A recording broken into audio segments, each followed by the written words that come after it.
explore the wonders of the ancient and the magical. This is a new episode of Podcast Beta with your host,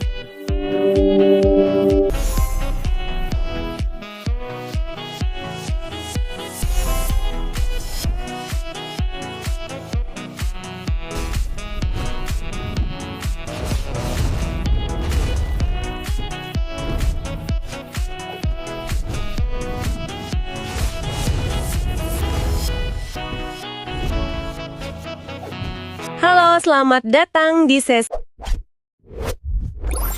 kita hari ini bakal nyelam ke halaman-halaman Eros dan Batozar. Ini novelnya Terelie. Oke, coba Anda bayangin deh. Matahari tuh udah mau tenggelam, cepat banget, di hamparan salju Arktik yang luasnya minta ampun dan dinginnya bukan main. Anda baru aja selesai pertarungan fisik mental 7 jam. 7 jam ya? Wah, itu pasti capek banget. Nah, tokoh utama kita, si Raib, lagi coba pulih. Lelah luar biasa, tapi ya paling nggak selamat lah ya. Teman-temannya Sally sama Ali juga sama kondisinya. Dan Batozar, si antagonisnya. Nah, itu dia Batozar yang maksa mereka latihan gila-gilaan ini tiba-tiba aja ngilang. Lenyap begitu aja. Kesempatan emas dong berarti? Iya, kesempatan banget buat pakai buku matematika mereka, buka portal terus pulang. Tapi Raib malah bikin pilihan yang gimana ya? Bikin kaget gitu. Oh ya, gimana tuh? Oke, mari kita bedah ini deh. Misi kita sekarang ini coba pahami kenapa Raib milih bertahan di tempat antah berantah yang bahaya ini. Padahal teman-temannya udah pengen banget pulang. Apa sih sebenarnya yang bikin dia nekat gitu? Menarik. Jadi kondisinya benar-benar udah drop ya? Iya, jadi mereka tuh udah capek parah, kedinginan, baru aja selesai disiksa latihan sama Batozar. Ali sama Sally, ya wajar lah pengen cepet-cepet cabut. Mungkin juga mau laporin Batozar kan? Tapi Raib nggak mau. Enggak, dia malah geleng. Dia bilang tegas gitu. Aku nggak akan pulang sebelum berhasil mutar kenangan milik Batozar. Kayaknya dia kepengaruh banget sama teriakan Batozar yang bilang dia lemah. Jadi pengen buktiin sesuatu. Wah, oke. Yang menarik di sini tuh motivasinya Raib kayaknya ada 2 lapis ya. Pertama, jelas pengen buktiin diri setelah diremehin gitu sama Batozar.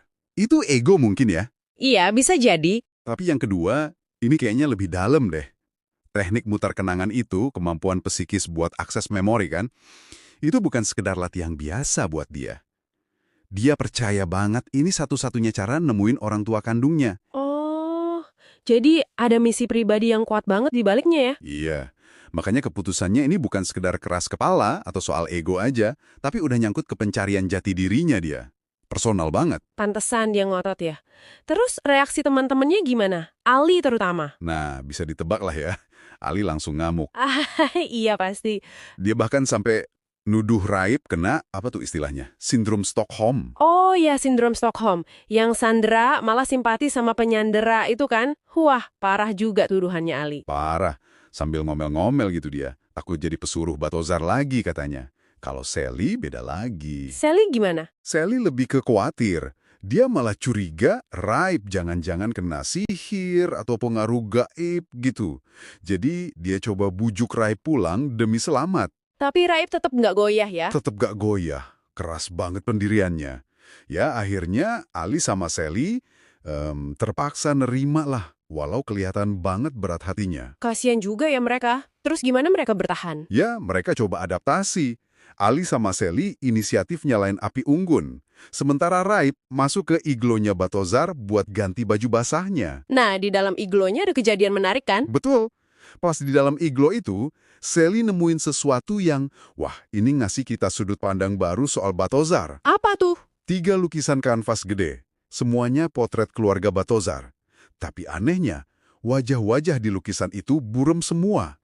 Nggak jelas gitu, kayak ingatan yang gagal digambar ulang. Wow, jadi kayak bukti visual gitu ya? Soal obsesi Batozar ratusan tahun buat ingat masa lalunya, tapi nggak pernah berhasil. Persis. Lukisan-lukisan ini kayak jendela langsung ke kerapuhan Batozar. Obsesinya tuh bukan sekedar pengen ingat, tapi kayak perjuangan yang menyakitkan gitu, ngelawan lupa. Kalau kita lihat gambaran besarnya nih, ini ngegarisbawahi banget tema soal ingatan yang hilang dan usaha buat ngerebutnya lagi. Ini kan inti konfliknya Batozar. Dan mungkin Mungkin ini juga bayangan buat perjalanan Raib ke depan nanti. Bisa jadi, bisa jadi.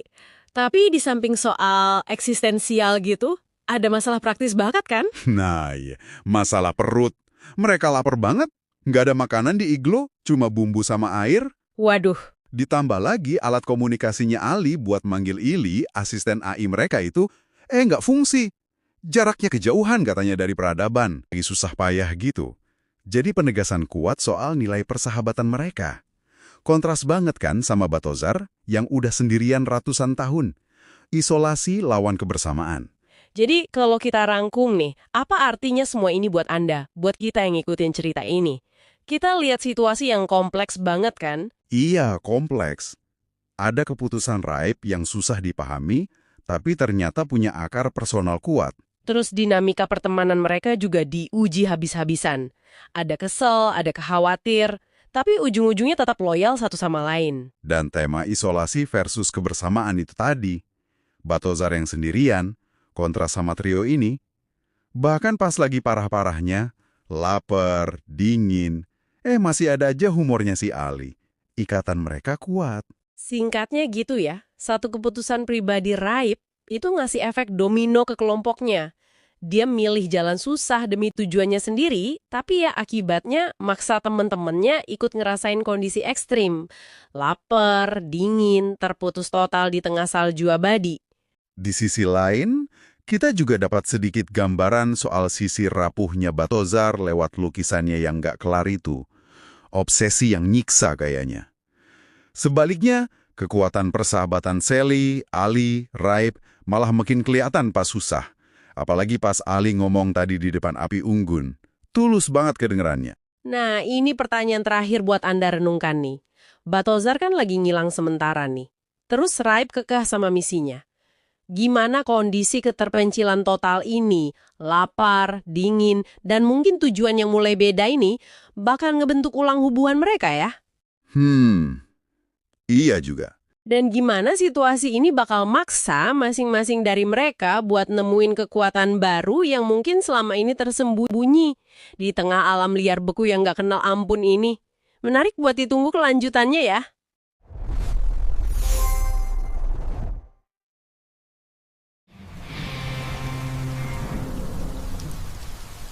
Subscribe Oma Luah.